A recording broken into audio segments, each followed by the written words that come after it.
皆様、新行寺のオンラインお寺参りに本日もようこそご参加くださいました。オンラインお寺参りでは浄土真宗でよくお唱えされる正真下の内容について解説しています。前回より正真下の本願明号正浄号から必至滅度願成就までの4句を見ています。今回はその中でも本願明号正浄号至真心行願に因の2句を見ていきたいと思います。そしてその2句に込められた阿弥陀仏の願いや親鸞上人の思いについて見ていきます。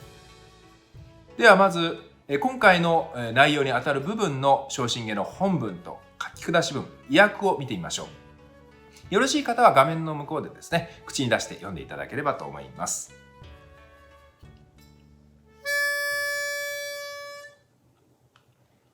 本願明号正浄号至真心行願に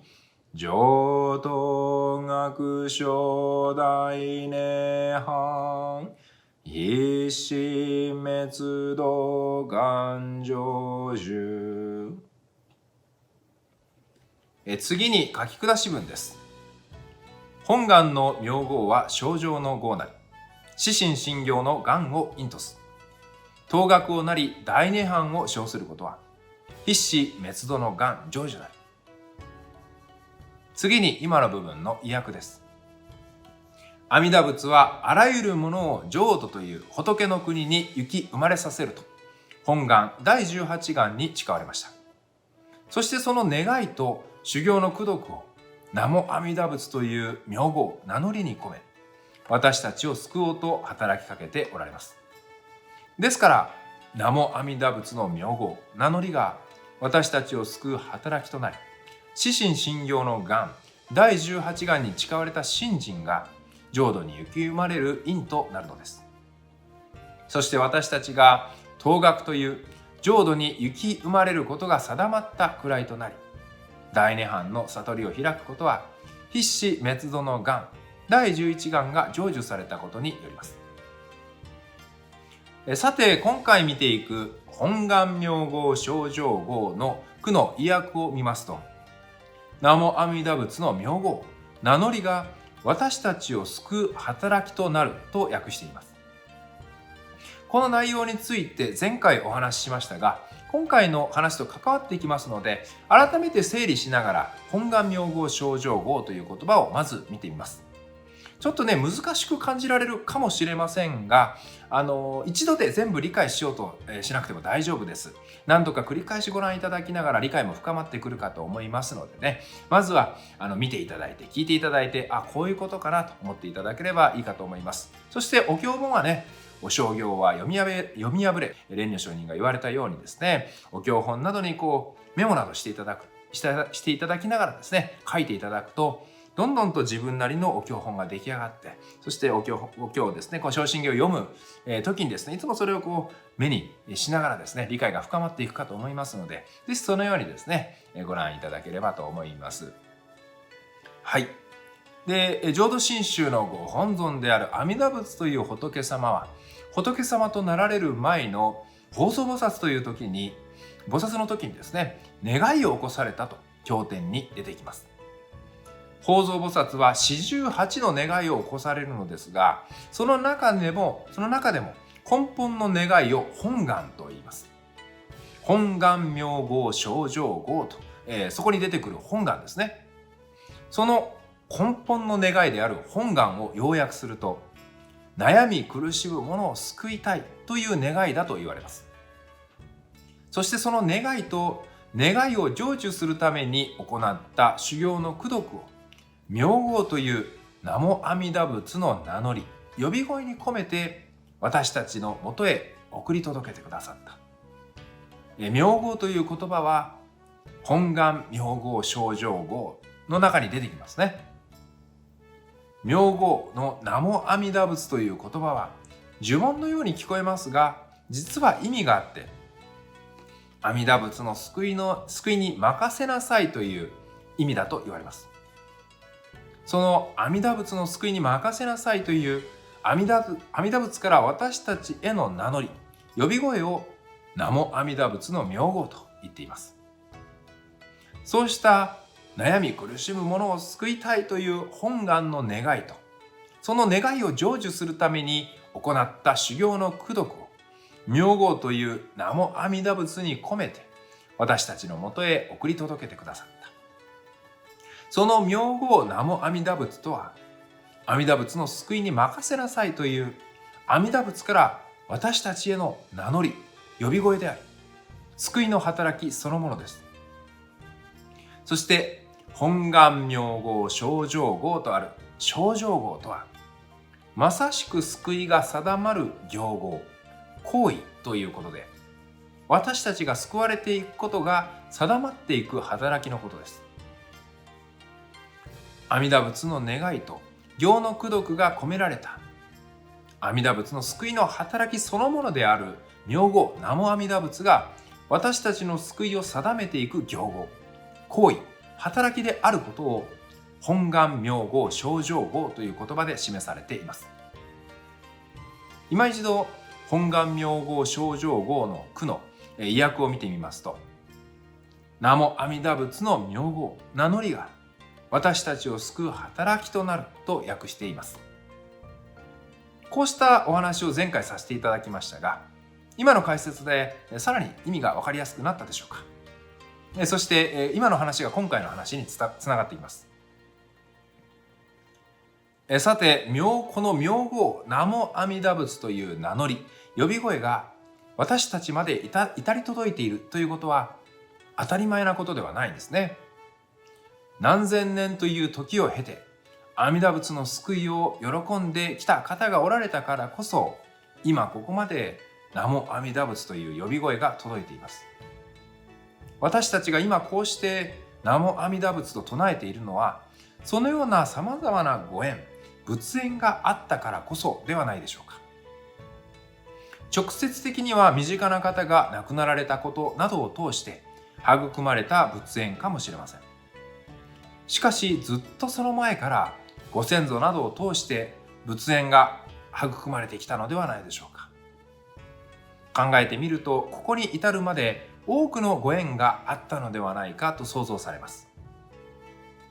私たちはなぜ手を合わせているのでしょうか。私たちはなぜ仏様の前に座っているのでしょうか。私たちはなぜ名も阿弥陀仏と唱えているのでしょうか。それは私たち自身がそうしようと思ったからに違いありません。しかし、ではなぜそうしようと思ったのでしょうか。亡くなられた方に手を合わせようと思い、手を合わせたのかもしれません。手を合わせている父や母、祖父母の後ろ姿を見習い、手を合わせたのかもしれません。そうした身近な方を亡くしたことがご縁となったり、また自分が育ってきた中で触れた慣習や文化などがご縁となり、自然と手を合わせたという方もおられるでしょう。そうしたご縁はまさに仏縁と言えるものではないでしょうか。いやいや、自分はそんなに深いことを考えて手を合わせたことはありませんという方もおられるでしょう。私の父母祖父母が南無阿弥陀仏のと唱えていたことを耳にしたことはありますが、深い意味を知って唱えていたとは思えません。そういう意見もあるかもしれません。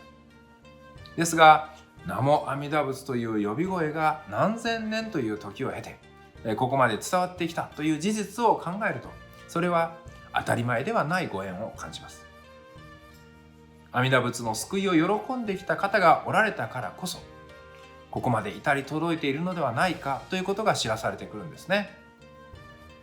手を合わせてほしい。仏様の前に座ってほしい。南無阿弥陀仏と唱えてほしい。そうした願いがずっと受け継がれてきて、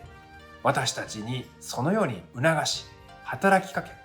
今こうして手を合わせている。仏様の前に座っている。南無阿弥陀仏と唱えている。手を合わせ仏様の前に座り、南無阿弥陀仏と唱えているのは、私たち自身がそうしようと思ったからに違いありません。しかし、なぜそうしようと思ったのかと考えると、そこに何千年にもわたる無数の仏縁があり、今こうして私になさしめているのではないか。そうしたことが思われるんですね。阿弥陀仏の救いをありがたいと思い、喜ばれた何千万人もの、何億人もの方々がおられ、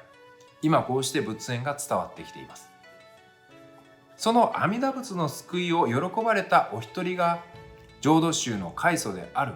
法然上人であり、そのお弟子であられた親鸞上人です。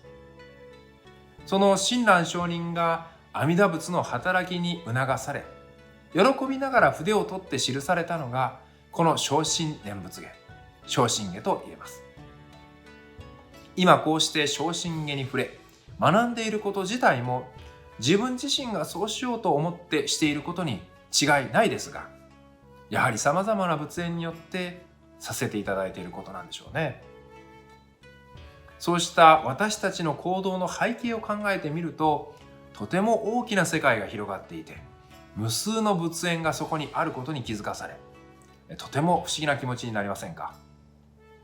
そしてその仏縁の根本を尋ねていくと、阿弥陀仏の願いと救いの働きにたどり着くわけです。悩み苦しむ者を救いたいという阿弥陀仏の願いと修行の功徳を南無阿弥陀仏の名号に込めて私たちのもとに送り届けてくださった。その願いと救いの働きが今こうして至り届き、私に手を合わさせ、私に仏様の前に座らせ、私に南無阿弥陀仏と唱えさせている。そうした阿弥陀仏の願いや救いの働きについて知らされるときに、私たちがこうして仏縁にあっていることは当たり前なことではなかったんだなということに気づかされていきます。その次の句の四神真行願に因の意訳を見ると、四神真行の願、第18願に誓われた信心が浄土に行き生まれる因となると訳しています。ここに信心と出てきていますが、浄土真宗における信心とは、阿弥陀仏の救いについて疑いのない心のことを言います。信心とは一般的には信じる心であり、信根心と言われます。その一般的な場合の信心とは、何を信じているかといえば、それぞれの宗教の教えや神様や仏様などですね。そして誰が信じているかといえば、自分自身がです。では浄土真宗における信心とはどういうものでしょうか。浄土真宗における信心とは何を信じているかといえば、先ほど言ったように阿弥陀仏の救いです。そして誰が信じているかといえば、自分自身が信じていることに違いはありませんが、ここでも先ほどの名号の話に通じていきます。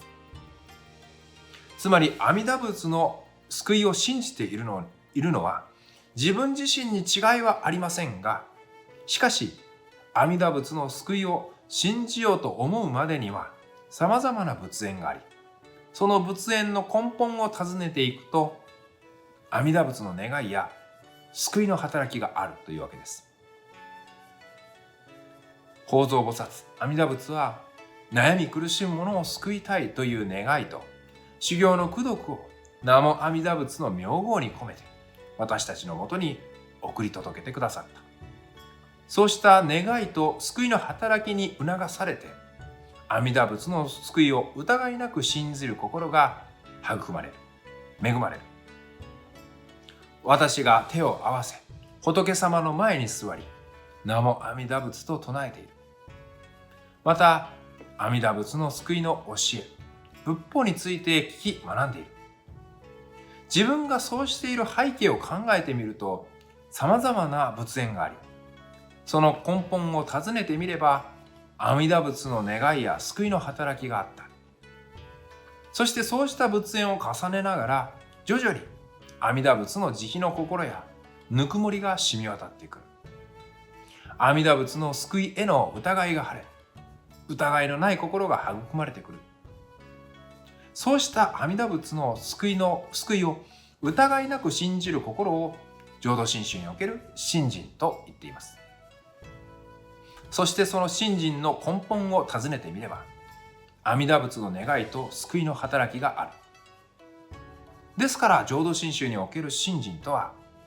いただいた信心とか恵まれた信心と言われます。自分が起こした信心ではなく、阿弥陀仏によって起こさしめられた信心だというわけです。このいただいた信心、恵まれた信心という考え方は、阿弥陀仏の救いの教えの特徴です。いただいた信心、恵まれた信心を他力の信心とも願力の信心とも言います。他力とは一般用語の人任せという意味ではなく、阿弥陀仏の救いの力、働きのことです。願力というのも阿弥陀仏の願いの力、働きのことです。そうした阿弥陀仏の願いの力、救いの働きによっていただいた信心、恵まれた信心ですから、他力の信心や願力の信心と言われるんですね。そしてそうした他力の信心、願力の信心が私たちが救われる因、原因となる。そのことを正信下には四神真行願に因と示されています。今一度この部分の意訳を見ると、四神真行の願、第18願に誓われた信心が浄土に行き生まれる因となるという言葉でした。四神真行の願とは言い方は違いますが、第18願本願のことです。第18願の言葉の中に四神真行という言葉が出てきます。その言葉を取って第18願本願のことを別名四神真行の願とも言います。その四神真行の願本願に誓われた信心が私たちが浄土に行き生まれる因となると、この正信下の句では示されています。浄土真宗ではこのことを信心正因と言います。ちょっと専門用語になりますけどね。信心正因とは、私たちが救われていくまさしき因は信心であるということです。ここで因とは、私たちが救われていく原因のことです。私たちが救われていく原因となる信心とは、阿弥陀仏の願いの力、救いの働きによっていただいた信心、恵まれた信心でした。信心正因と言ってはいますが、その信心とは阿弥陀仏の願いと救いの働きによっていただき恵まれたものです。自らが起こした自力の信心ではありません。そのことを強調するように正信下では四神真行願に因、四神真行の願を因とすと、ここに願という言葉が使われているように思います。信心正因というように、私たちが救われていく因、原因ですね。原因となるのは表面的には信心です。そうだとすれば、正信下には信心を因とすとか、四神真行の心を因とす、心とは心ですね。四神真行の心を因とすと書かれてもいいはずです。しかしここで親鸞上人は四神真行の願を因とすと言って、願という言葉を用いられています。私たちが救われていく原因を信心という言葉ではなく、願という願いという言葉で示されているんですね。信心とは阿弥陀仏の願いの働きによっていただいた他力の信心、願力の信心です。そのことを強調する意味で親鸞上人は四神真行の願を因とすと、ここに願という言葉を用いられているように思います。この正信下は七言一句といって7文字で一句という制約の中で親鸞上人が言葉を選びながら作られています。そして唱心経は唱えることを前提にして作られていますので、唱えた時の響きについても、音の響きですね、音の響きについても親鸞上人は意識されて作られているでしょう。ですので、七言一句という制限や唱えた時の音の響きなどから親鸞上人は願という言葉をここに選ばれたのかもしれません。しかしそれだけではなく、至心信行の願を因とすというように、ここに願という言葉、願いという言葉を用いられたのは、他力や願力という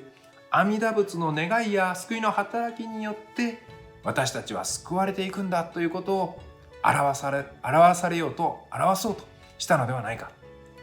古来からですね、そうした味わい方を浄土真宗の先達はなされています。まとめますと、本願明号正常号という言葉では、阿弥陀仏の救いの働きそのものである明号南無阿弥陀仏が私たちの救いを定めていく行号、行為、働きであることを示されていました。そして至心信行願に因という言葉では、私たちが救われていく因となるのは信心ですが、その信心とは阿弥陀仏の願いと救いの働きによっていただいた他力の信心、願力の信心であることが示されていました。この2句は別の言葉で表現されていますが、結局は同じことを表していて、阿弥陀仏の願い、本願と救いの働きによって私たちが救われていくということを示されています。いかがだったでしょうか。今回は本願明号正常号至心信行願に因の2句の意味と、そこに込められた阿弥陀仏の願い、親鸞上人の思いについて見ていきました。かなり専門用語も出てきましたので、難しく感じられたかもしれません。実際ですね、かなり噛み応え、読み応え、聞き応えのある難しい内容だったと思います。ですが、何度も繰り返しご覧いただくとですね、どんどんと味わいが深まっていきます。ぜひ何度か YouTube でですね、繰り返しご覧いただければと思います。YouTube のコメント欄にご感想や質問なども書いていただくと、唱心経を解説する際の参考にもさせていただきますので、ぜひお声を寄せていただければと思います。次回も続きを見ていきたいと思います。本日も真行寺のオンラインお寺参りにようこそご参加くださいました。